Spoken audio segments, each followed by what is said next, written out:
넓어지고 깊어지라. 넓어지고 깊어지라. 오늘 말씀 제목입니다.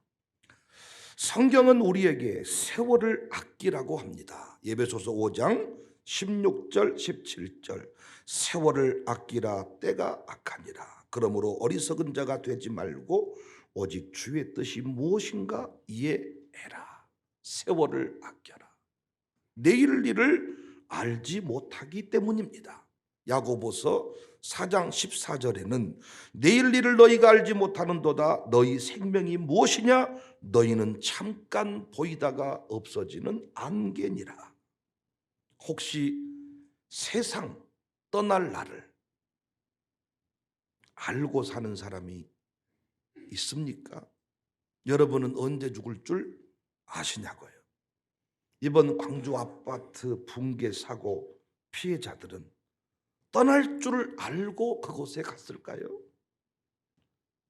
변함없이 여보, 아이들아, 회사 갔다 올게, 일하러 갔다 올게. 아마 붕괴되기 직전까지 가족과 통화했을 수도 있습니다. 분명히 어떤 사람은 통화하면서 저녁에 만나자, 금방 일 마무리해놓고 갈게, 인사했을 수도 있습니다. 그런데 영영 이별을 하고 말았습니다. 여러분과 제가 세월을 아껴야 하는 이유는 되돌릴 수 없기 때문입니다. 시간은 물려줄 수 없습니다. 시간은 돈으로 살 수 없습니다. 그래서 우리는 유한한 인생을 잘 살아야 합니다. 어떻게 사는 것이 잘 사는 것일까요? 잘 살다 갔다. 이게 여러분 말처럼 쉬운 얘기가 아닙니다. 사람들의 묘비명을 보면 이 일이 얼마나 어려운지 알 수 있어요. 유명한 묘비명 몇 개를 소개하면, 버나드 쇼라는 사람은 우물쭈물 하다가 내 이럴 줄 알았네. 이게 묘비명이에요. 시간이 많은 줄 알고 막 살다 보면 곧 죽음이다는 의미겠죠. 태조 왕건은 인생이란 원래 그렇게 덧없는 것이다. 걸레 스님 중강은 괜히 왔다 간다. 어니스트 헤밍웨이는 일어나지 못해 미안하오. 박수근이라는 사람은 천당이 가까운 줄 알았는데 멀어. 기드 모파상은 모든 것을 갖고자 했지만 결국 아무것도 갖지 못했어.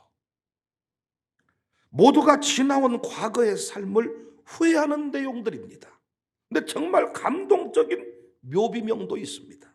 마크 베터슨이 쓴 올인이라는 책에 나오는 밀런 선교사의 묘비명인데, 그가 왔을 때 빛이 없었다. 그가 떠났을 때 어둠이 없었다. 잘 못 들으셨나 봐요. 그가 왔을 때 빛이 없었어. 어둠이었어. 암흑이었어. 그가 떠났을 때 어둠이 없었다. 훗날 그 선교사와 함께 살았던 원주민들이 적어준 묘비명입니다. 여러분과 저의 묘비명은 무엇일까요? 이 묘비명은 여러분과 제가 죽기 전에 미리 남겨둔 것일 수도 있고, 여러분을 잘 아는 사람이 제가 떠나고 나면 우리 장로님과 성도들이 당신은 이런 사람이었다 새겨주는 것일 수도 있습니다. 이러든 저러든 살아온 인생이 반영될 것입니다. 도대체 어떻게 사는 것이 잘 사는 것일까요? 저는 이번 한 주 아파트 그 붕괴된 그 소식들을 계속 뉴스 보도를 통해서 들으면서 인생이 참으로 짧구나. 인생이 참으로 덧없구나. 어떻게 살다 가는 것이 잘 사는 것일까? 문득 예수님이 떠올랐습니다. 우리 예수님은 이 땅에 33년의 인생을 살다 가셨어요. 이미 60살이 됐고 70살이 됐다 하신 분들은 여한이 있으시면 안 돼. 예수님보다 훨씬 더 많은 삶을 사셨어요. 예수님은 짧은 인생, 참 짧은 인생을 살다 갔지만 후회하지 않았습니다. 오히려 십자가에서 다 이루셨다 했습니다. 요한복음 19장 30절, 예수께서 신포도주를 받으신 후에 이르시되 다 이루었다 하시고, 지금은 아니야, 안 돼, 이렇게 죽을 줄 몰랐어, 너무 후회스럽다, 이게 아니고 다 이루었다. 미련, 아쉬움으로 가득한 인생들의 모습과는 분명히 다릅니다. 그렇다면 우리 예수님은 그 유한한 삶을, 그 이 땅의 삶을 어떻게 후회 없이 살았고 다 이루었다 말씀할 수 있었을까? 몇 가지 중요한 삶의 원칙을 제가 발견했는데, 첫 번째 원칙은 자신의 뜻이 아닌 아버지의 뜻을 따라 살았어요. 십자가 죽음을 앞둔 최후의 기도에서도 그 삶의 모습은 확인됩니다. 누가복음 22장 42절에 이르시되 아버지여, 만일 아버지의 뜻이거든 이 잔을 내게서 옮기시옵소서. 그러나 내 원대로 맛이 없고 아버지의 원대로 되기를 원합니다. 여러분과 제가 후회함 없는 인생을 살고 싶거든 내가 하고 싶은 대로 백운영의 나, 나의 나로 사는 게 아니라 사명의 나, 말씀의 나, 예수의 나, 성령의 나로 살자. 여러 차례 말씀드렸죠. 성령에 붙들린 나, 말씀에 붙들린 나, 결코 후회함 없는 인생을 살 수 있을 것입니다. 끝까지 아버지 뜻을 이루어드리는 우리 모두가 됩시다. 두 번째 삶의 원칙이 있는데, 기도하는 삶을 사셨어요. 후회하지 않는 인생의 특징은 실수를 줄이는 겁니다. 어떻게 하면 실수를 줄이느냐? 미리 살아보는 것입니다. 마귀의 괴계를 막아내는 것입니다. 우리가 마귀에게 붙들리면 얼마나 허송세월을 보내버립니까? 이것들을 막아내는 길은 기도하는 것입니다. 그래서 우리 예수님은 새벽 미명에, 새벽 밝기 전에 기도하셨습니다. 마가복음 1장 35절, 새벽 아직도 밝기 전에 예수께서 일어나 나가 한적한 곳으로 가서 거기서 기도했다. 새벽 날 밝기 전에 기도하셨습니다. 우리 예수님은 습관을 따라 기도했습니다. 누가복음 22장 39절 이하, 예수께서 나가서 습관을 따라 감람산에 가심에 제자들도 따라갔더니 운동하러 간 거 아니죠? 산나물 캐러 간 거 아니죠? 그곳에 이르러 그들에게 이르시되 유혹에 빠지지 않게 기도해라. 우리 예수님은 날이 새도록 밤이 새도록 누가복음 6장 12절에 기도했습니다. 이때에 예수께서 기도하시러 산으로 가서 밤이 새도록 하나님께 기도했다. 어떻게 후회함 없는 삶을 살 수 있냐? 어떻게 아버지 뜻을 다 이루어드릴 수 있냐? 미리 살아보는 거예요. 마귀의 괴계를 알고 사는 거예요. 그건 기도의 삶과 직결이 됩니다. 여러분, 후회하지 않는 인생을 살고 싶다면 기도하시기를 바랍니다. 새벽 기도 하시기를 바랍니다. 기도의 삶을 살아야 돼. 그리고 예수님의 삶을 보니까 제가 오늘 이 부분 조금 집중해 살피고 싶은 거예요. 수많은 무리들을 만나서 가르치고 그들의 문제를 해결해 주었습니다.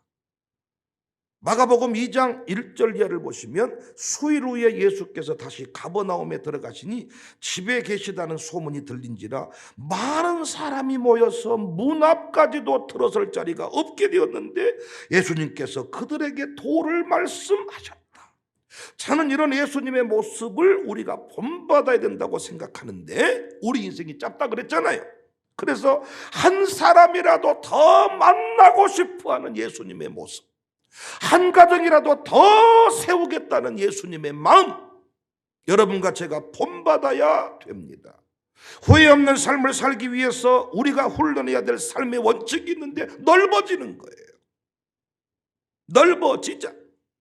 다양한 무리를 만나자. 그야말로 온 세상, 온 천하, 땅끝 마인드를 가지자. 기껏해야 우리 식구들이 아니라 온 천하의 땅끝까지. 오늘 또 부목사님들이 특송하시면서 빛의 사자들이여, 빛의 사자로서 어둠이 있는 곳은 어디든지 가겠다는 이런 마인드. 이렇게 할 때 우리 교회 많은 사람이 문 앞까지도 들어설 자리가 없게 될 줄로 믿습니다. 벌써부터 자리 싸움이 시작됐고 자리 부족한 지 오래됐습니다. 한 사람이라도 더, 우리 형님, 우리 누님, 우리 동생, 우리 어머니, 우리 아버지, 한 사람이라도 더 인생이 짧으니까 지역을 초월하고 연령을 초월하고 성분을 초월해서 직업을 초월해서 이루어가는 통합 공동체의 모습, 이거 분명히 주님이 기뻐하시는 모습이고 후회함 없는 자들의 모습 맞습니다. 그런데 여러분, 우리 예수님은 수많은 사람을 만났지만은 다시 한 사람 한 사람으로 깊게 만났다는 거예요. 확장은 좋은 것이지만은 깊어지지 않으면 어떤 역사도 일으키지 못합니다. 우리 예수님은 바쁘다고, 사람들이 많다고 사람들을 대충 만난 적이 없어요. 다른 목적으로 길을 가는 중에 끼어든 사람도 불쌍히 여기셨고 만나주셨고 그들의 문제를 해결해 주었습니다. 그런데 오늘날 교회들이 저를 포함해서 다양성, 확장성을 추구한 나머지 진정성, 깊이 사라져가는 느낌입니다. 과연 대형교회 담임 목사가 성도들의 형편과 처지를 다 헤아릴 수 있을까요? 이름도 모를 것입니다. 동네 마트에서 누군가 인사하면 일단 웃고 보자. 그리고 돌아오면 저 사람이 누군가. 저도 만약에 새가족 교육을 제가 직접 하지 않는다면 이런 일이 지금 이미 우리 교회도 반복되고 있습니다. 제가 우리 장로님들을 그 집에서 거부하지 않는 한 새가족 신방을 다 모시고 다니는 이유는 앞자리에서 예배드리고 제일 늦게 나가시기 때문에 성도들은 모릅니다. 누군가가 인사를 하면 누굴까? 다양성, 확장성, 계속 통합 공동체의 사이즈는 커져가는데 정작 그 안에 깊이는 사라질 수가 있다는 거예요. 짧은 인생이기에 좀 더 많은 사람을 만나고자 하는 것은 하나님 보시기에 귀한 일일 것입니다. 그러나 한 사람 한 사람을 깊이 예수님처럼 만나지 못한다면 여러분과 저는 틀림없이 후회합니다. 위대한 구원은, 치유의 역사는 깊은 만남을 통하여 이루어졌습니다. 그래서 우리 교회의 경우 주일 예배는 확장성이 중요해요. 더 많은 사람이, 더 많은 무리들이 줄지어 모여야 돼요. 이 시대를 초월하고 이 지역을 초월하고 환경을 초월하고 성분을 초월해서 직업을 초월해서 다양한 계층이 모이면 모일수록 강력한 성령의 역사를 경험할 수 있습니다. 그러나 그것만으로 끝나는 게 아니야. 신앙생활은 반드시 가정교회 깊이 있는 교제로 들어가야 돼요. 가정교회 핵심은 확장성이 아닙니다. 가정교회 핵심은 깊어지는 것입니다. 매주마다 깊어지지 않으면 안 되는 거야. 양육의 핵심은 한 영혼 한 영혼을 정말 깊이 있게 촉촉하게 만나는 겁니다. 성도들이 왜 신방을 좋아합니까? 음식을 준비하고 목사님이 우리 집에 온다고 하니까 집안이 비상이 걸린 건 사실이지만 목사를 독차지할 수 있다. 강대상에서 선포되는 공적인 말씀 외에 우리 가정에 가지고 오는 그 말씀이 있다. 깊이 있게 깊이 있는 교제를 통하여서 뿌리를 내릴 수가 있는 거예요.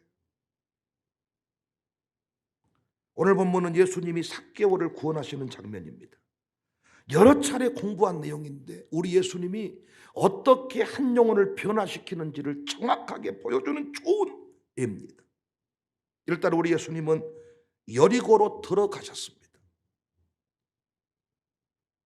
1절, 예수께서 여리고로 들어가 지나가시더라. 예수님께서 의도를 가지고 하신 일이지요. 그곳에서 키가 작은 삭개오, 볼품없는 인생이라는 겁니다. 돌무화과 나무 위에 올라갔습니다. 그런데 우리 예수님께서 그 사람에게 집중하셨습니다. 겉으로 보기에 별 볼 일 없어 보이는 사람인데 집중했다는 거예요. 그리고 하신 말씀이 참 중요해요. 5절. 예수께서 그곳에 이르사 쳐다보시고 이르시되 삭개오야 속히 내려오라 내가 오늘 내 집에 유하여야 하겠다 하시니라. 무엇이라고 했습니까?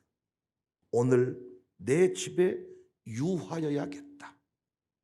예수님이 한가하신 분이었나요?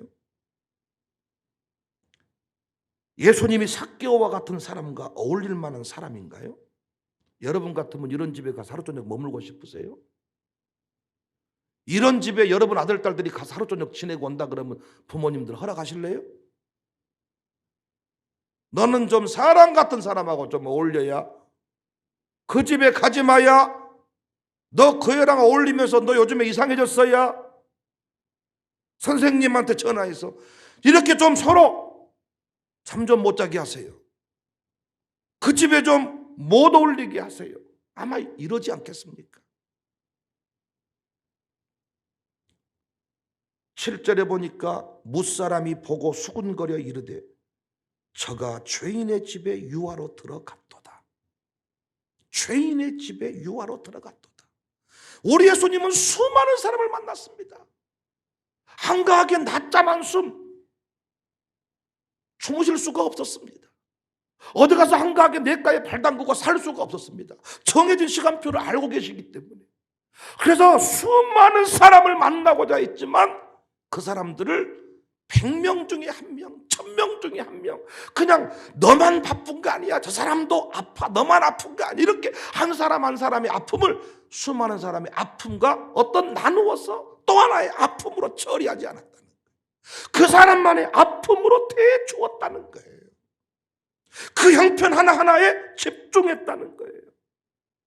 여러분과 제가 후회 없는 인생을 살고 싶다면 이 삶의 원리를 다시 새기고 따라가야 됩니다. 특히 큰일하는 사람, 높은 자리에 올라간 사람 명심하고 또 명심을 해야 돼. 정치꾼처럼 살면 안 돼. 정치인들이 왜 자살합니까? 정치인들이 왜 외롭습니까? 스스로 그 길을 택한 거예요. 수많은 사람을 만나요. 다 형님이에요. 다 동생이에요. 그러나 개인적으로 만나보면 형님이 아닙니다. 무리 가운데 어떤 행사 가운데는 형님이고 동생이었는데 진짜 내가 어려움 만나서 형님, 이 동생 하면 그때 모른 척합니다. 그래서 그 인생이 서글퍼요. 샬롬스쿨 교육 원리 가운데 좋은 습관 배양 교육이 있는데 그 안에 시간관리 교육이 있습니다. 이런저런 얘기를 이번 연수에도 많이 나누는데 우리 김태현 교감이 저보고 목사님은 어찌 그렇게 바쁜 일정을 소화하는데 없는 시간들이 만들어진 것처럼 사십니까? 물론 아부하기 위해서 뭔가 저를 위로하기 위해서 그런 질문을 할 수도 있는데 저를 자세히 관찰했기 때문에 저는 그런 질문 나왔다고 생각합니다. 저는 스케줄표를 놓고 보면 정말 한가하지 않습니다. 근데 제가 한 가지 지금까지 목회할 수 있었던 시간 관리 원칙 중에 하나는 저는 겹치게 일정을 잡지 않습니다. 많은 분이 저보고 목사님 바쁘시죠? 바쁘신데 제가 이렇게 말합니다. 안 바쁩니다. 날짜를 정하면 안 바쁩니다. 저는 그 시간을 딱 찍어 놓으면 앞뒤로 아무것도 저는 연결시키지 않아요. 근데 제가 우리 양육사들하고 만나보면 당신 가정교회 식구들 올해도 부흥 못하겠다 싶은 사람이 있어. 무슨 말이냐? 전 한 달 전에 미리 제 목회 일정을 공유해. 한 달 전에 공지해. 물론 한 달 이전에 잡힌 계획이면 저는 인정할 수 있겠어. 그런데 저랑 한 달 전에 약속을 했는데 양육사 모임, 어떤 애찬회, 어떤 이런 거 할 때 늦게 와. 중간에 먼저 가. 그리고 그 시간에 뭘 자기 혼자 바쁜 것처럼 전화통 붙잡고 들어왔다 나갔다 들어왔다 나갔다 들어왔다 나갔다.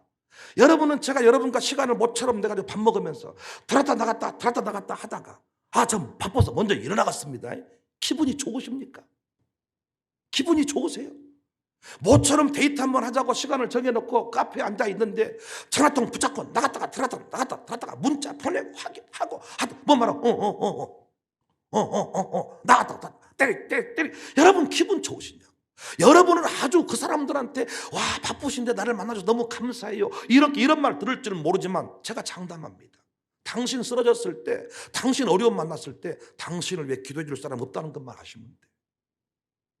당신이 그렇게 뭐 스타인 것처럼 겹치기 출연, 겹치기 일정, 혼자 바쁜 것처럼 인생 살아갈 때, 저는 대형교회 목사 외롭게 늙어가는 건 많이 봤습니다. 정신없어요. 정신없으니까요, 목사님들이 자기 교회 와도 대충 그냥 뭐 그분들 안 만나도 목회는 되니까 막 이렇게 막 살아가는데 은퇴하고 나잖아요, 여러분 곁에 아무도 없습니다.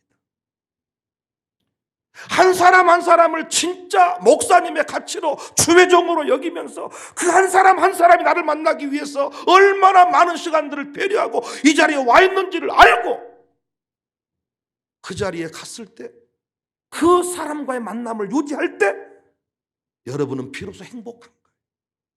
어떤 목사님은 부흥이 하다가 양해를 구하고 다른 일정을 소화하러 가더라. 갑자기 가야 되겠다고. 이 강사 맞습니까? 1년에 그 교회 그 부흥이 한 번을 위해서 기도한 목사가 목회 일정 성패를 좌우하는 것인데 뭐 급한 일이 생겼다고 가버린 강사도 있어. 엄청 바쁘신 분이야. 이 생색내면서 그곳에 와서 집회를 인도해 주는 거야 지금.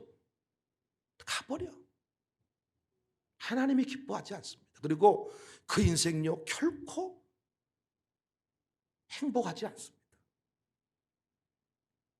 난 어젯밤에도 우리 청년들 연합예배를 연초에 드린다고 살짝 보았더니 그곳에 없는 청년들이 있더라고요. 다양성, 확장성, 많은 사람을 만나고 사는 게 중요해. 주일 예배 오는 것 중요해. 다양성, 확장성의 은혜를 경험할 수가 있어. 그러나 가정교회 속으로 들어가서 그곳에서 깊이 있는 교제를 이어가지 못하면 당신은 내면 치유 불가능합니다. 가정교회 캠프 가보면 나오는 것들이 많아. 가정교회 캠프는 양육사 입장에서 많은 것들이 희생이 돼야 돼. 자기 물질, 자기 희생, 많은 것들이 희생이 돼야 돼. 그렇지만 예수님 그렇게 했어.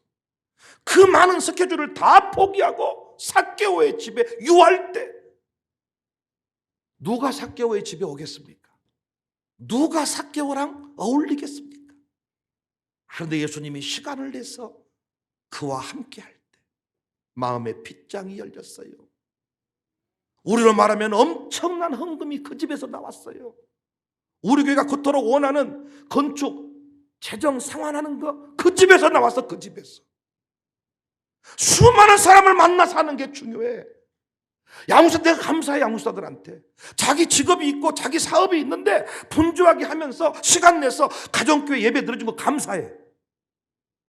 그런데 여러분, 어떤 분은 그 일을 전라도 말로 건더꾸리로 바지 시간 강사처럼 분주한 일정 중에 한 번 바빠 죽겠는데 해 와가지고 하고 그냥 슉, 또 자기 부부 중에서 한 사람만 남기고 한 사람은 또 샥.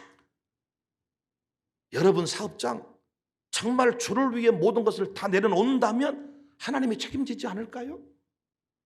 가정교회 예배 드릴 때만큼 핸드폰 꺼놓는다면 긴급한 상황, 위급한 상황 발생해도 하나님이 책임지지 않을까요?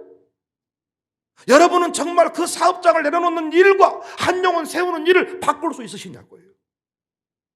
여기 있는 목사부터 그 일을 하지 못하면 영혼은 세워지지 않습니다. 여러분이 알고 있습니다. 우리 목사님은 진짜 나를 사랑하는 목사인지 아니면 우리를 그냥 지나가는 손님처럼 대하는 사람인지 여러분이 알 겁니다. 우리 교회 요즘의 다양성, 확장성 너무너무 감사해요. 넓어지는 게 감사하고 커지는 게 감사하고 커지는 게 중요해. 또 물량주의가 나쁜 것만이 아니에요. 물량주의, 성과주의가 있어서 이렇게 경제발전이 일어난 거예요. 그런데 그 물량주의, 성과주의 병폐가 뭐냐? 이번에 아파트 붕괴 사건입니다.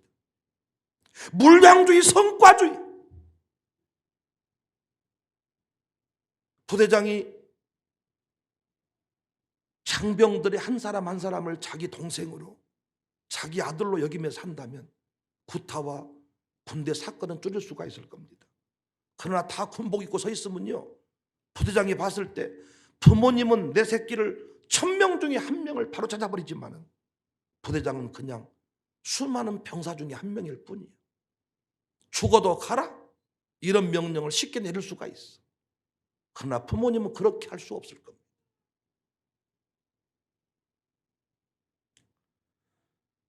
어제는 임서영 집사람분 등록 신방을 했는데, 그분 남편은 교수이시고 그분 자녀들은 의사, 약사, 사이도 의사, 우리 대강 아파트에 사시더라고요. 저쪽 북구 쪽에 사시다가 이쪽으로 이사 오셔서 교회를 두루두루 찾다가 우리 교회를 2, 3주 정도 출석을 했다고 합니다. 근데 어제 참 그 신방을 하면서 고백의 은혜를 받았어요. 이 교회를 그냥 지나가면서 잠깐 들렀는데 우리 강남숙, 김경숙 이 전도팀에서 전화를 하기 시작하는데 너무 귀찮을 정도로 전화를 하고 빵 갖다 놓고 막 자기 화가 나가지고 빵 찾아가 버리라고. 그리고 그 남편도 에 우리 부인 뭐 어디 다른 교회 등록했다 그럽디다 뭐 얘기하고 이렇게 했다는 거야. 그런데 끝까지 자기를 포기치 않고 관심을 갖고 전화하고 찾아오는 것에 감동을 먹어서 마음을 열었고 양육을 받았고, 양육을 받는 중에도 우리 임종순 권사께서 더 전화하고 관리를 해주어서 결국은 수료하게 되었고 어제도 등록신방 예배를 드리게 되었습니다. 수많은 사람을 만나고 전도지를 뿌리고 누구 만났는지 모를 수 있어. 그러나 주님이 품게 하신 한 영혼들이 있거든요. 그러면 그 한 영혼을 진심으로 전심으로 뜨거운 가슴으로 다가서고 만나고 축복하고. 제가 권사님들하고 시간을 정하고 양조들하고 시간을 정하고 제 목회 계획을 미리 정하는 겁니다. 저는 그 시간을 딱 정하면 총회장이 온다 그래도 집회 요청이 오고 수많은 일정이 와도 저는 다 거부합니다. 못 갑니다. 안 됩니다. 연초가 되니까 이제 코로나 시대가 좀 완화되니까 많은 곳 집회 요청이 들어옵니다. 그래서 저는 이미 달력에 다 찍어놨습니다. 권사님 만나는 날, 장모님 만나는 시간, 누구 신방, 사가족팀이, 양육팀이 신방을 저는 딱 정하면 저는 그 시간만큼은 누구도, 그래서 제가 목사님 들어가 만나보면요 나만 한가 하더라고요. 저는 그 모임에 참여하기 위해서 끝까지 참여하니까. 그래서 저는 안 오니까. 왜? 다 정리해놨으니까. 그런데 진짜 기분 나쁜 모임이 있습니다. 나랑 시간을 정해놓고 나랑 밥 먹기로 해놓고 밥 먹다가 미안해 중간에 일어난 사람, 나도 당신을 거기까지만 대할 겁니다. 수많은 사람 중에 그냥 한 사람일 뿐이야. 내가 수많은 후배 중에 한 사람일 뿐이야. 당신은 스타일일지 모르지만은 당신이 외로웠을 때 내가 봉투 들고 달려갈 것 같지는 않아. 우리 교회가 넓어집니다. 어느덧 누구인지 모르겠다는 사람이 많아지고 있습니다. 예배 참여하는 것만으로도 변화가 일어납니다. 그러나 여러분, 그곳으로는 내적 상처, 보이지 않는 깊은 곳의 상처 치유되지 못합니다. 그리고 당신이 다른 사람을 결코 세울 수도 없습니다. 당신이 또 누군가를 세워야 되고 재생산의 주인공이 되기를 원한다면, 떠나는 날 후회함 없이 살고 싶다면 넓어지시되 깊어지십시오. 흔히 재주 많은 사람이 가난하고 성공하기 어렵다는 말이 있습니다. 왜? 장인이 되지 못하는 거예요. 깊어지지 못하는 거예요. 많은 일을 할 줄 아니까 다 아는데 깊이 있게 어떤 일을 못하는 거예요. 넓어지기는 했으나, 다양성은 갖추었으나 깊어지지 못해. 그래서 예전에 김밥 천국, 김밥 외에 수천 가지, 수백 가지, 수십 가지 진짜 메뉴가 있는 것 같아요. 조만간에 사라지더라고요.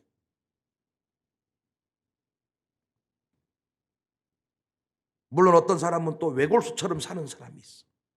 자신의 일에 매몰돼 버리는 거예요. 한계입니다. 우리는 빛의 사자입니다.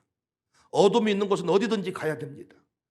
양육사 좀 되었다면 내가 원하는 사람 몇 사람하고 이미 빛이 된 사람하고만 어울려서 그냥 행복하겠다가 아니라 어둠 같은 인생, 절망의 인생을 만나서 내가 비추겠습니다. 이 의식이 또 필요한 거예요. 다양성과 깊이, 확장성과 깊이, 이게 매우 중요한 것입니다. 그 사실은 인생이 쉽게 바닥을 드러내는 사람이 있거든요. 이건 가정이 불행할 때 그렇습니다. 그러니까 인생이 참 깊어지는 것은 가정에서 깊어지는 거예요. 가정에서. 제가 보니까 가정에서 깊어지고, 그러니까 뿌리 내리면 주로 가정에서 이루어져. 그 다음에 뿌리, 어떤 성품, 기질, 이것들은 가정에서 주로 이루어져요. 가정에서 깊어지고 교회에서 넓어져야 돼. 우리 교회로 치면 가정교회에서 깊어지고 사역회에서 넓어져야 돼.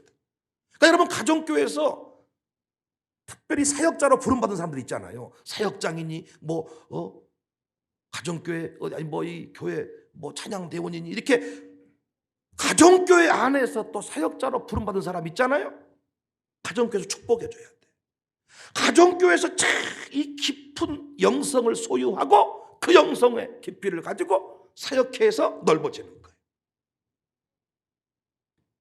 저 같은 경우에는 광주 노회에서 깊어지고 대한예수교 장로회 총회에서 넓어져야 돼.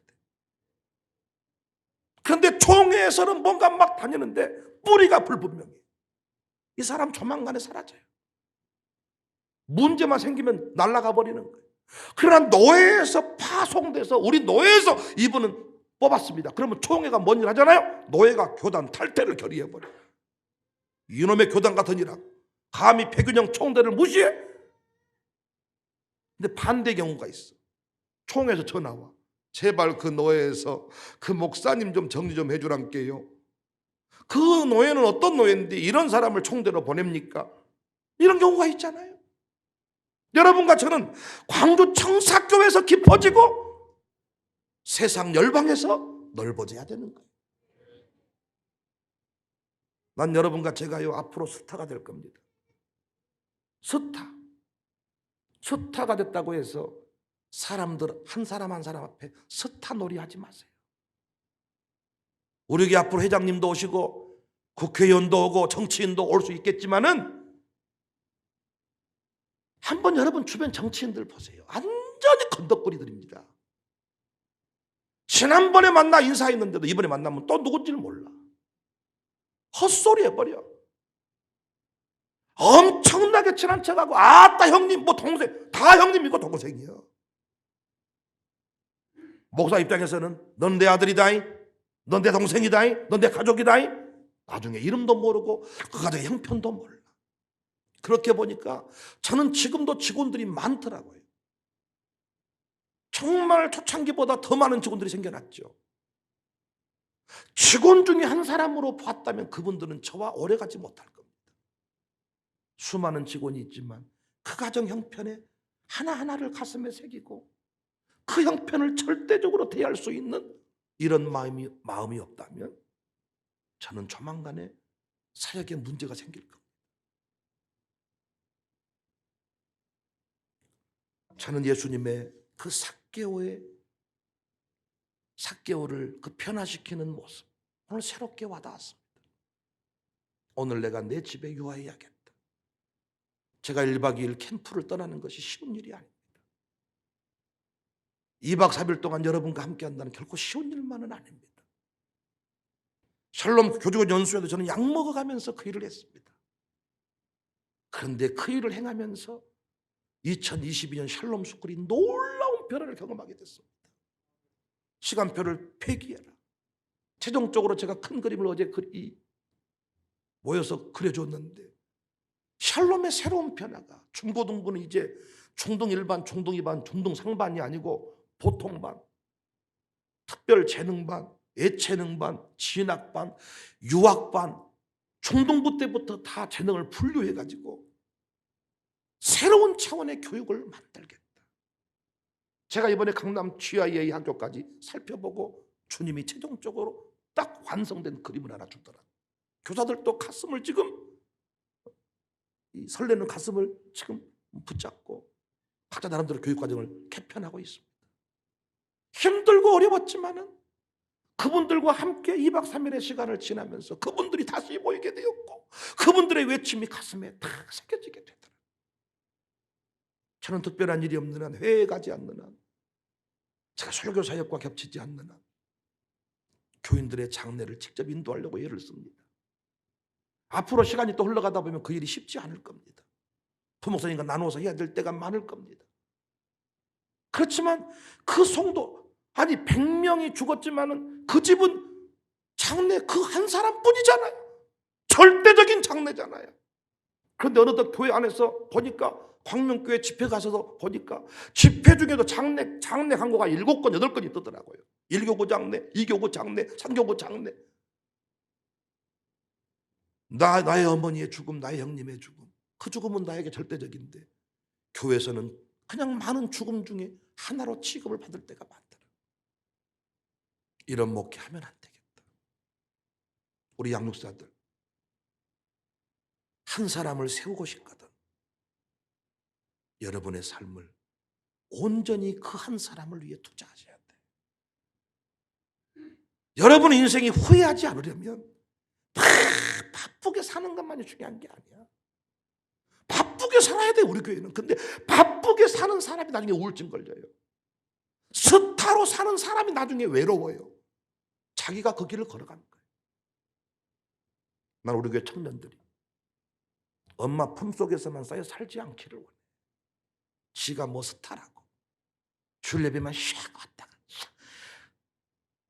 당신의 인생에 진짜 어려움을 만났을 때